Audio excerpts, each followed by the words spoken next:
Now they come into life, spirit and coffee. And I got my coffee here. Yay. All right, let's get started. Okay. Me no feel no good. Not today. Let's get an iron infusion. Gotta go to the doctor. They're taking forever to call me back. I'm just trying to muster up the energy because I have a long day ahead of me. Driving all over the place, doing all kinds of things. Okay. So let me get started. We were talking about don't take anything personally. That's the chapter we're on for the 4 agreements. Okay. Now we started to talk about not taking things personally, even in the face of something traumatic, which was, like I said, good morning, Courtney, the hard thing to do, right? Because when there's trauma, it sort of doesn't, it's not about it actually. I would say what happens is that roots grow within the subconscious mind when something traumatic happens to us. And those roots, they start to grow and then the weeds start to come out. Now, the traumatic event is an experiential event, which makes it 10 times harder to overcome than something that you heard. So if someone says, "Oh, you're a jerk," okay, fine. That's not really an experience. It is in terms of hearing the audio part of it. But when somebody forces you, touches you, um, gives you that experience, it magnifies that particular concept of what we call trauma, right? Because it would be like if someone calls you a jerk, yeah, that could lead to what I call drama, right? Where we have a response in our brain about a specific thing, right? Where we're like, I'm not a jerk, or and then you become a jerk because people keep calling you a jerk, or you cry about it, or whatnot. Okay, good morning, Will. The trauma, when that gets seated, it becomes an experiential event, meaning that you're feeling it through the senses. So if someone says you're a jerk and punches you in the face, that's going to have more impact. Why? Because now you have a sensation connected to that particular word or experience. Makes it 10 times worse, starts to grow weeds in the subconscious mind. I mean, roots in the subconscious mind that then harvest as weeds, right, in the external world. Doesn't really help out. So how do we take those weeds? Well, don't take it personally, meaning that if an event like that happens, looking for the neutrality of it, of a particular event, not an easy thing to do, one of the hardest things to do by far, okay? I was able to listen to yesterday. That's okay, Bill, if you weren't able to listen, but I'm glad that you're here today. So thank you for being on today. Okay. Okay, even the opinions you have about yourself are not necessarily true. Therefore, you don't need to take whatever you hear in your own mind personally. The mind has the ability to talk to itself, but it also has the ability to hear information that is available from other realms. Sometimes you hear a voice in your mind and you may wonder where it came from. This voice may have come from another reality in which you were living beings very similar to the human mind. The Toltecs called these beings allies. In Europe, Africa, India, they call them the gods. Our minds also exist in the level of the gods. Our minds also live in the reality that can perceive that reality. The mind sees with the eyes and perceives this waking reality. So that's what I was saying. We have some sort of a subconscious experience that then experiences life in the physical realm, in the physical world, which then becomes an experiential. So when it becomes experiential, it sort of solidifies what we believe about certain things. It's almost like it seals the deal. So if someone, again, punched you in the face and called you a jerk at the same time, it's sort of still, if someone just said you're a jerk, right? And you're like, yeah, okay, whatever, you're whatever, who cares? But if someone punches you out of it, then that it sort of seals that thought process in the subconscious mind because now it's triggered by a physical response that we see in the physical world. The voices in our head that we hear. Now, it's funny because people will say, well, people are crazy to hear voices. We all have voices in our head. If you didn't have voices in your head, I'd be very, very worried. You would be a computer. Well, we are kind of like computers, but yes, there's voices in our head. Of course, we talk in our head. Like our brain is processing faster than our mouth. We're thinking in our head, and all these thoughts come in our head. We have cold conversations in our head.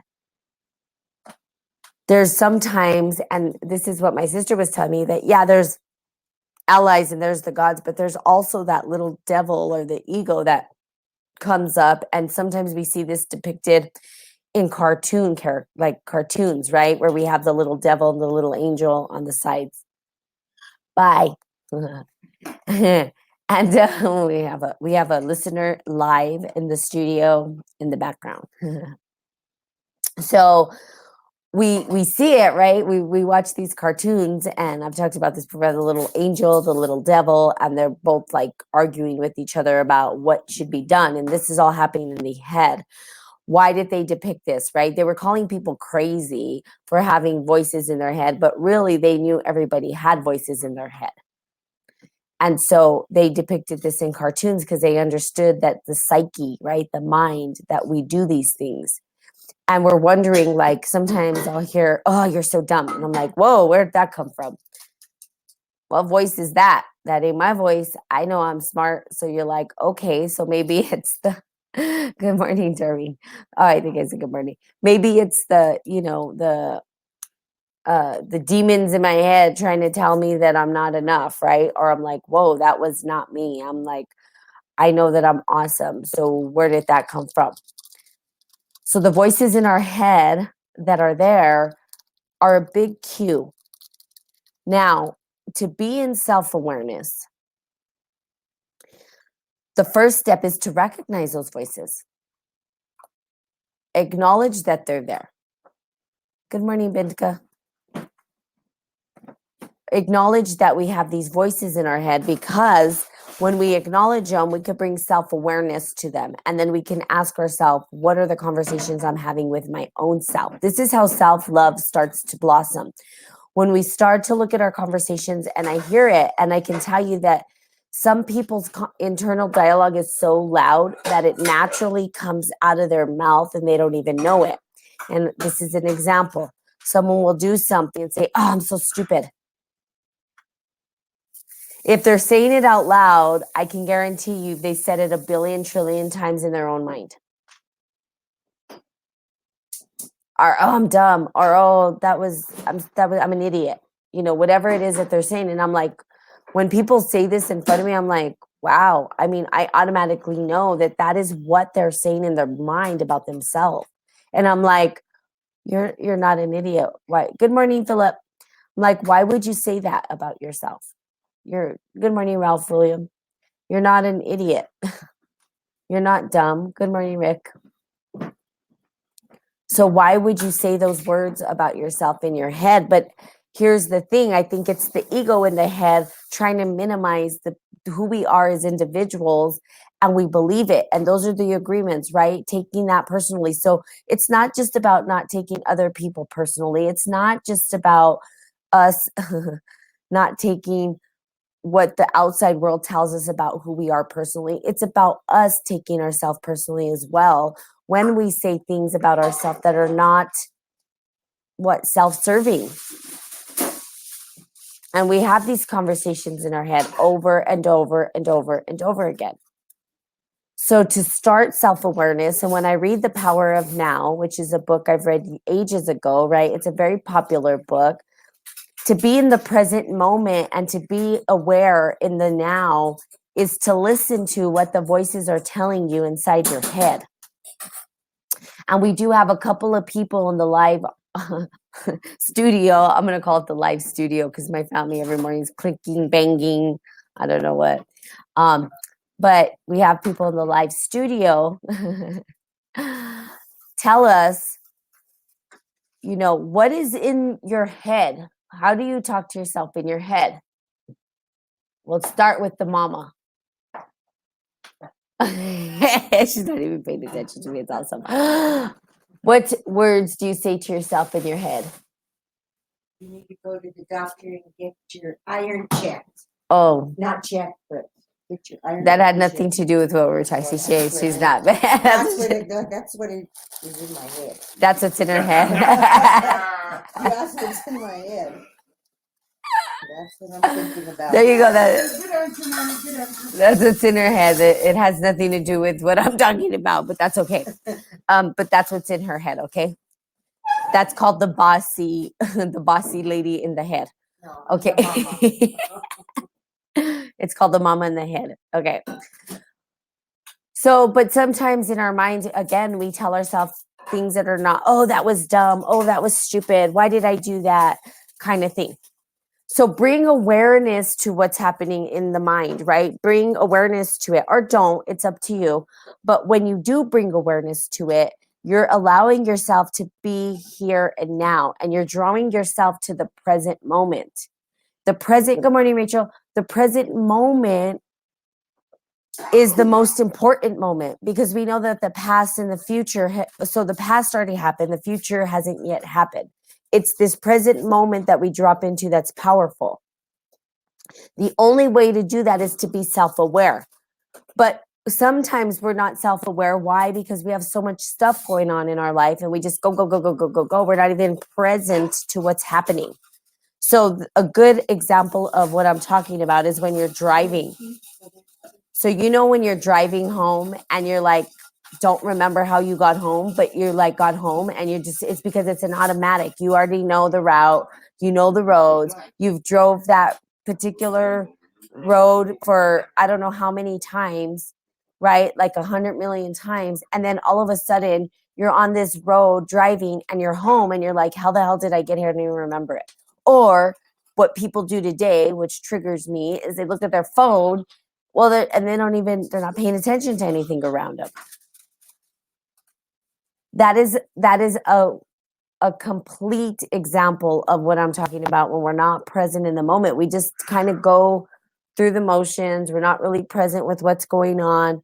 To be self-aware is to bring yourself present to the moment, to listen to the dialogue in your head. So even if you're driving home, let's say you had a bad day at work and you're replaying what's happening in your head about the bad day that you had over and over and over and over and over again. Good morning. I'm sorry, Rick. I don't know how to answer. I do a Facebook Live, so I don't. But I'm going to try to do this call-in stuff maybe on a weekend.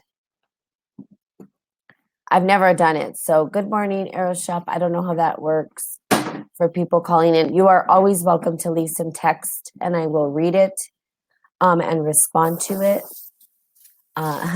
Talking to the people on the Podbean.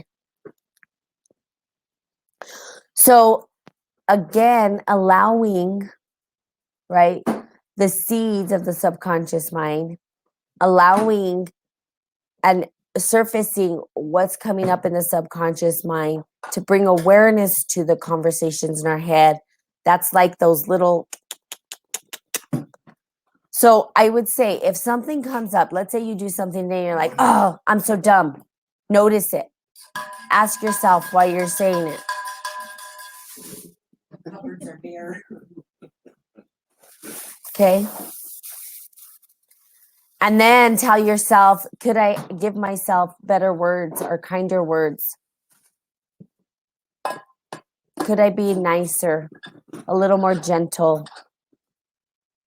I'll do that to myself too. Sometimes I'll be like, oh, that was so dumb. And then I'm like, wait, no, I'm not dumb. I'm smart. I'm magnetic. I'm magnificent. I'm awesome. So it's just that. Sometimes I drill sergeant myself. Oh my God, thank you for saying that. Ralph Williams, I'm the same way. Is this something that can be done for people that are more logical thinking? Yes, I believe so, because here's the deal. I drill sergeant myself too. So Will asked it. Sometimes I drill sergeant myself, and that's kind of funny. It's funny that you say drill sergeant yourself, because my sister told me that I'm a drill sergeant, that I probably have a little drill sergeant in my head. Now, I'm logical, but I'm also emotional. Here's the deal, Ralph. You are both. To say that you're not emotional is not true. Now, does it mean that your logical side or your scientific mind or your left brain isn't overutilized? To be self-aware in the state of drill sergeant, I have a drill sergeant in my head. Get it, Natalie, what are you doing? 10 more. Okay, that's usually at the gym how it goes. Um, I push myself probably beyond my limits, which I'm okay with. But here's the deal. When that comes up, right, it depends on what the drill sergeant's telling you. And I would say if the drill sergeant's telling you that you're not enough, that's not going to help you get anywhere. That's not self-serving. That's diminishing yourself. That's putting yourself down. I would say, and you can if you want to. Like, I never tell people how they should behave, but I'm just simply giving some context to what you're asking. Now, here's the deal. If the drill sergeant in your head says one more because you know you're strong enough, that's different because you're telling yourself that you have the power within. That you have the power within. It depends on how the drill sergeant's approached. The awareness comes, right, with the conversation the drill sergeant's having to you. So again, this is like, you guys can make up names for your like different voices in your head. It's funny because people will say, oh, they're sick, there's something wrong. There ain't nothing wrong. Everybody has voices in their head. And anybody who says that they don't, that's BS. Then I would say that you're probably not a functioning human. Something's not right. All humans do this. All humans have voices in their head. I know the voices in my head, and I have different characters that show up all the time. It's being aware, and the awareness doesn't come from changing the conversation, or not. I wouldn't say changing the conversation. The awareness doesn't come from trying to change the character in your mind. It's changing the conversation your character has in your mind. I hope that makes sense. So you change the conversation that character has in your mind, rather than saying I'm going to get rid of the character. That's not, we will never get rid of it. There's certain seated characteristics, personalities, masks, whatever you want to call them. You can call them the gods. Bye. You could call it the subconscious mind. Whatever you want is there speaking to you and has been with you forever. You know this. There's days that you are like, because look, I'll just talk about mine, for instance. Like, I do have a drill sergeant, but I also have a very kind, compassionate Buddha side to me as well. And certain days I drop into certain characters. I can feel it within me. They call them archetypes. Carl Jung call them archetypes. Okay. And people say, well, you're schizo, you're this. No, we all have voices in our head. So I'm just going to call the bullshit card if people say they don't have it. It's not true. We all do. Some people don't know how to control it, or some people don't know how to engage with it. Okay. Hi there. This is my first time seeking to have motivating voice, not a self-depriving, degrading voice. You're seeking to have a self-motivating voice? You yourself are seeking to have a self-motivating voice, or you're telling me? I'm not sure what you're saying, Era. Is it Era? Era Shop? Era? Oh, sorry if I say that wrong. I apologize. Definite. Okay. So in our brain, we have that opportunity to engage it.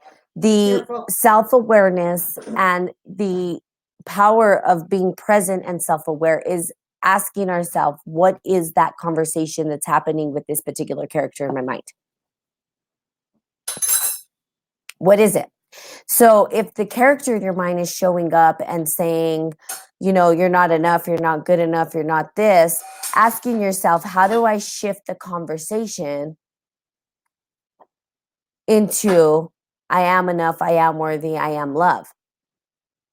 But that can't happen until you are self-aware, until you actually listen to it.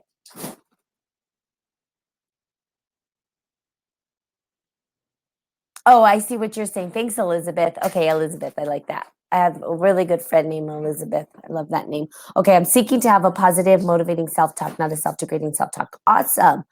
Good.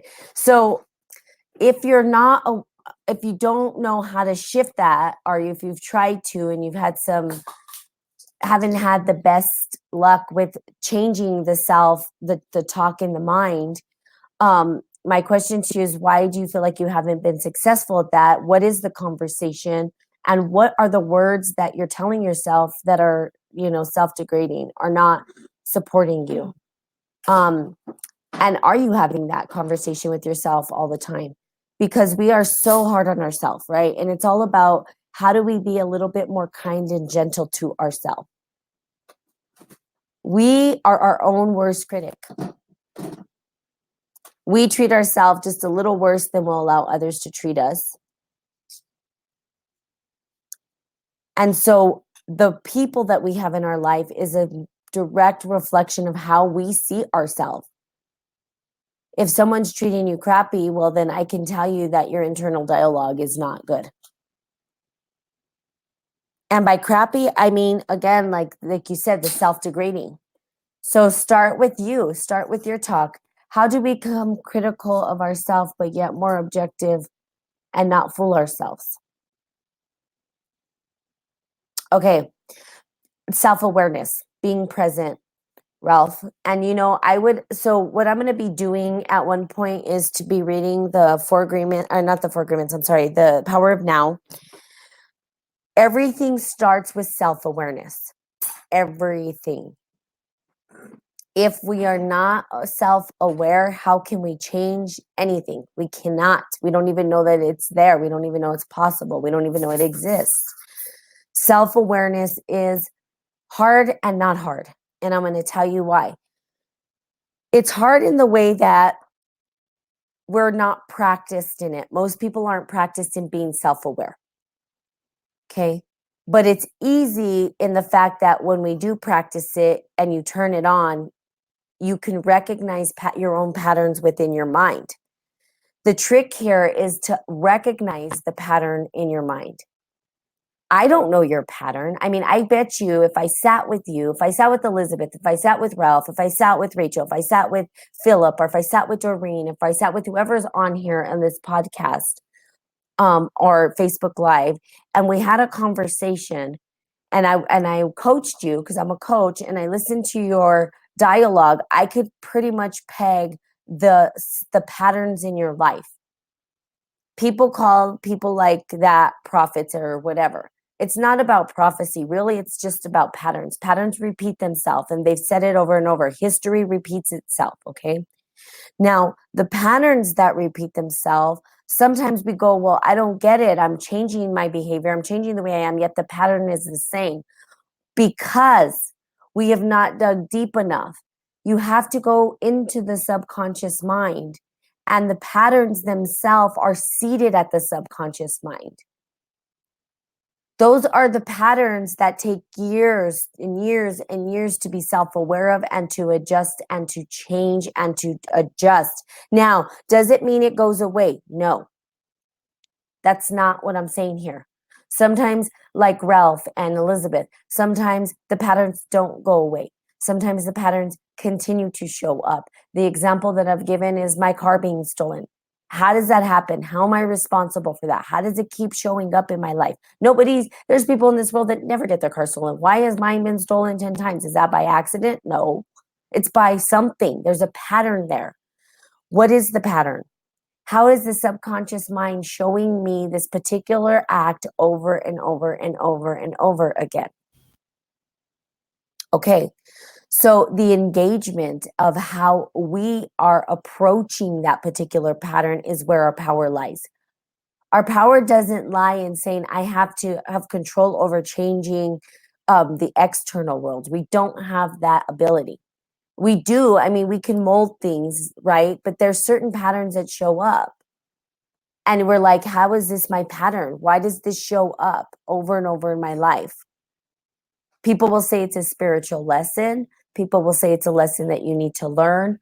But also, it's an opportunity to be aware that there are deeper things happening in the subconscious mind that we can then look at and observe for ourselves. I cannot be self-aware for you. I can be aware of you and I can speak to you and I can engage with you, but I cannot be self-aware for you. That's a job you get to do for yourself.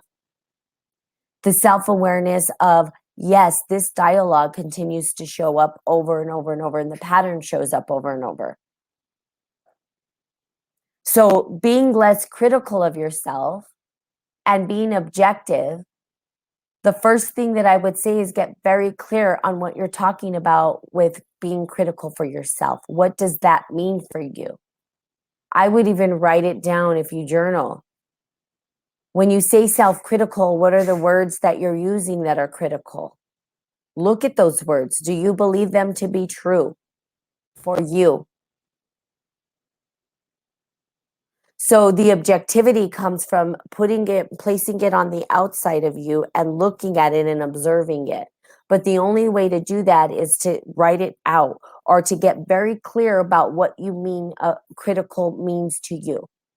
Because I don't know what critical means. I can think critical is like, Natalie, you're not doing enough. Keep doing more, but that's not critical to you. Critical is something different. Or Natalie, you need to go to the gym and do 20 more reps or 20 more push-ups or whatever it is. That could be critical for me, but not for you.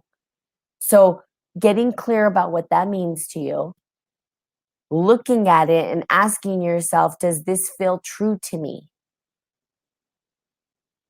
The objectivity comes in really looking at it. Now, it goes in deeper, and I'm actually working on a curriculum, Ralph. Okay.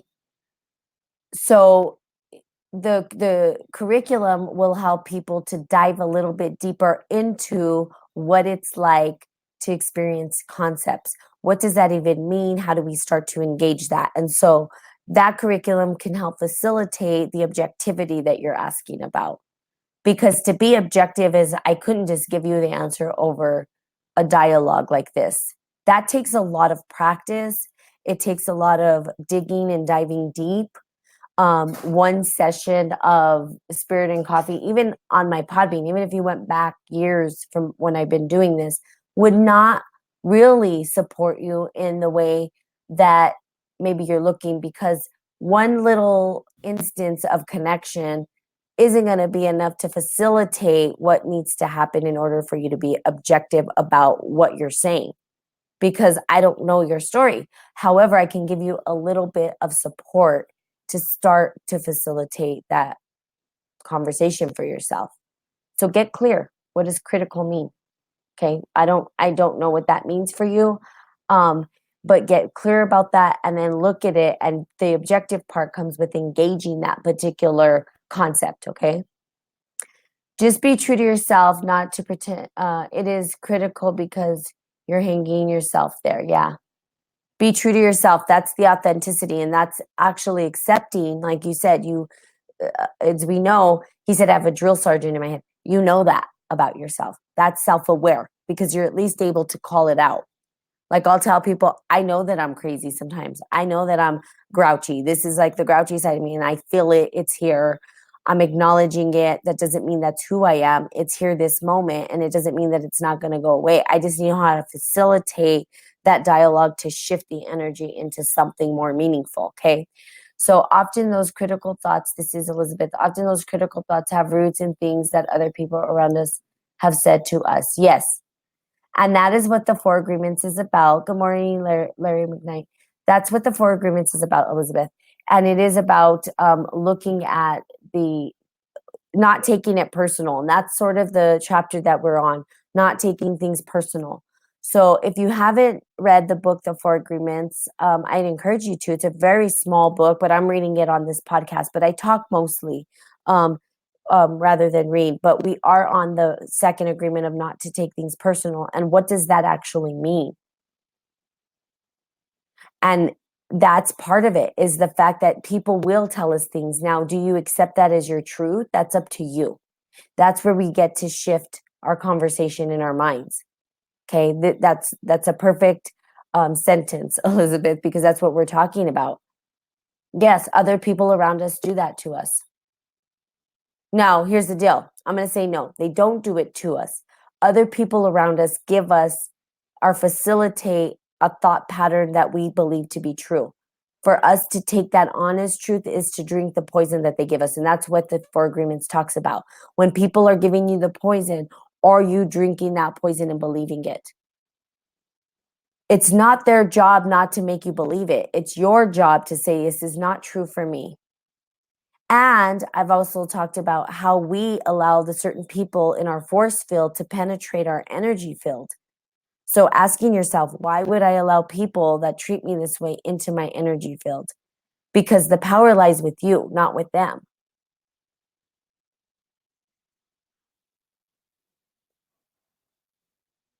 Okay.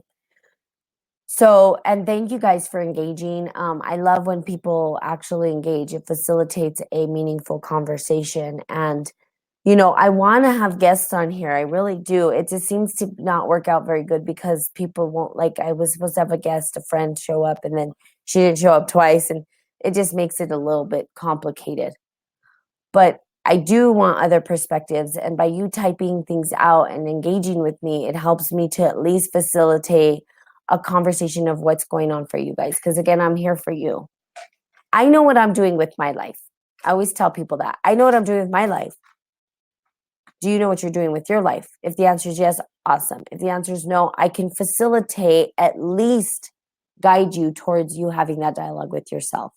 How do I create what it is and meaning in my life and happiness and joy and internal dialogue that's self-serving rather than bringing you down?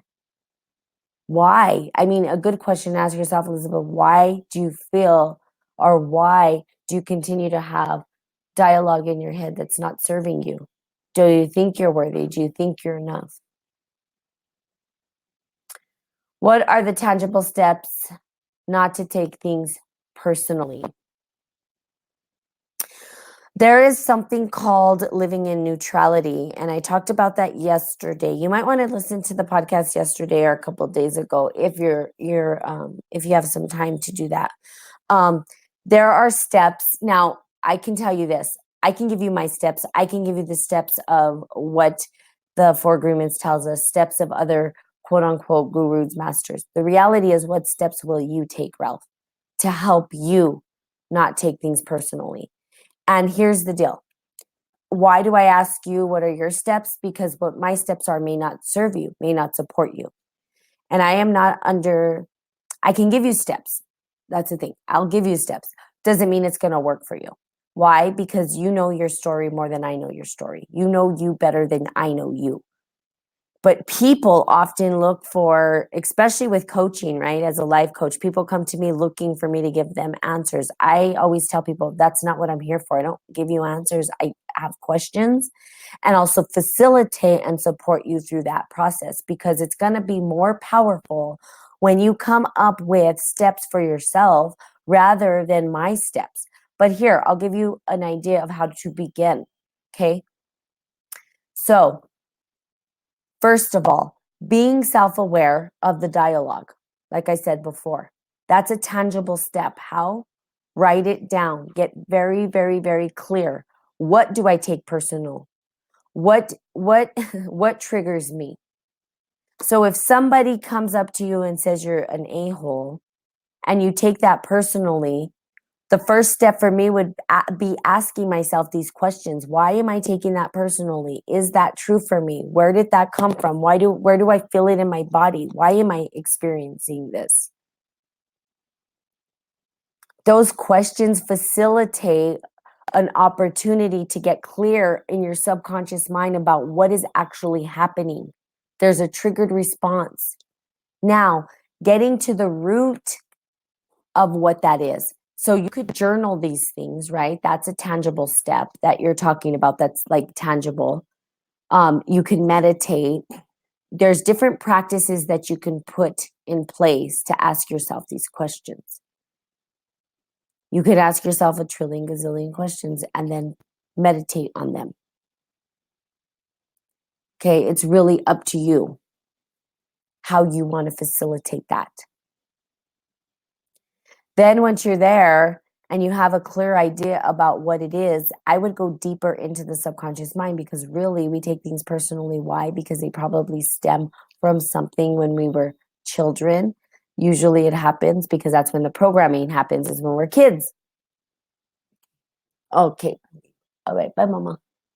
Say bye to the mama. I just want to tell everybody, say a prayer for my daughter that the doctor calls her today so she can go get her iron infusion. Please pray for my baby girl. Thank you. Bye. Okay, call me when. Okay, love you. Let me know if the doctor calls. Okay. Or you call him. Yeah. Okay. Love you. Love you. Okay. Thank you for the prayers. My mom, she's so cute. Yeah, I have I need to get iron. I don't care. I'll be here anyway. Doesn't matter to me. So, anywho, thanks, Will. Thank you guys. I appreciate it. So I hope that helps, Ralph. And then eat some beans. Yeah. Yes, I do. I eat beans. I take iron pills. My body doesn't hold on to iron. I don't know why. So there's other things going on with me, which is fine. We shall figure it out eventually. Whatever it is. Love you.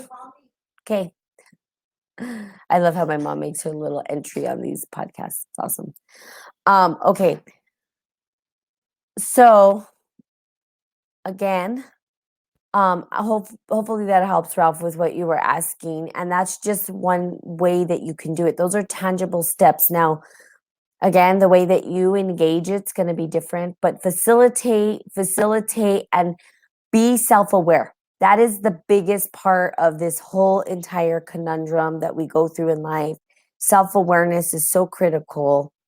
And beyond the self-awareness is actually admitting to yourself and being truthful to yourself. So I live by a set of principles. Your principles may be different, but I live by authenticity, vulnerability.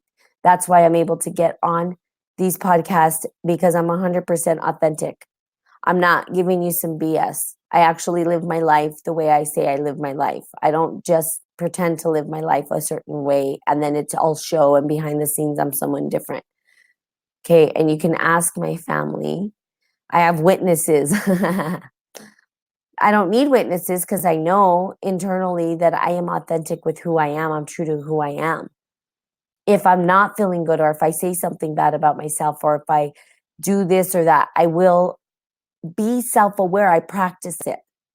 I don't just talk about it. I'm a practitioner of the work. I couldn't talk about practicing this work. I wouldn't ask you guys to do anything I'm not willing to. Doesn't make sense. That's why I say be very careful about who you follow. Okay, because people will give you advice and they're not even taking their own advice. And it's like, no, it's okay. That's just me. Okay. Oh, see. Sorry. I'm yawning. You guys, I feel like too tired. Okay. So there you have it. Thank you so much for the engagement, Elizabeth. I don't know if you're still on here, Ralph. I appreciate the engagement. You guys can follow me on Facebook Live if you wanted. How's the coffee? The coffee is magnificent. I did my espresso today. Of course, I always put cardamom and cinnamon in my coffee, a little bit of stevia. So mostly black coffee with a little bit of sweet. But it's so delicious. I love it. And I always have my coffee with me. That's why this is Spirit and Coffee, because I have my coffee with me. And it's beautiful. Okay. So thank you I love black coffee. Yes, I know. And perhaps we can have a coffee conversation on here one day. I can ask everybody. That's what I'll do one morning. Wait till everybody's on here and then ask them how do they love their coffee? Because coffee is we could probably talk all day and night about coffee. It's so good. It's just, I put almond milk in mine, but nobody's perfect. Hey, almond milk is good. Almond milk is really good. Yeah, I stopped putting that stuff like almond milk. Even what I'm wearing today has a little coffee cup on it and coffee. If you guys saw me on live, so I'm on live on Facebook at Spirit and Coffee Talk. You can go on and watch me live. I've been doing live videos on Facebook for this for a very long time, and the Podbean is pretty new for me. So I just tap in and do both at the same time. So now there's the audio plus there's the live video. So if you're all interested in what I look like, you have the opportunity to see that. See if my voice sound goes with my face. I think it does. I think it's a good match. Okay, so there you have it. I am gonna go. I have a. Oh yes, yes. I will definitely go on, and I will take a look at your podcast. That would or take a listen. I guess it's not a look; it's a listen, right? Um, have a have a wonderful day, you guys. We're one day away from well, no, today's Friday. Is today Friday? See, I don't even know what day it is. This iron has me all jacked up. Oh my god! So it's Friday. So have a fantastical, fun, funky, freaky, phenomenal, fabulous, fun-filled, fantastical. I don't know if I said all the F's. There might be more. Friday, and I will be seeing you guys on Monday. Okay. Bye. Thank you. I will be safe. Thanks, Ralph. Have a good day. Thanks, Elizabeth. Thank Will for enjoying. Thank you guys on here for showing up. Have a good day. Bye bye.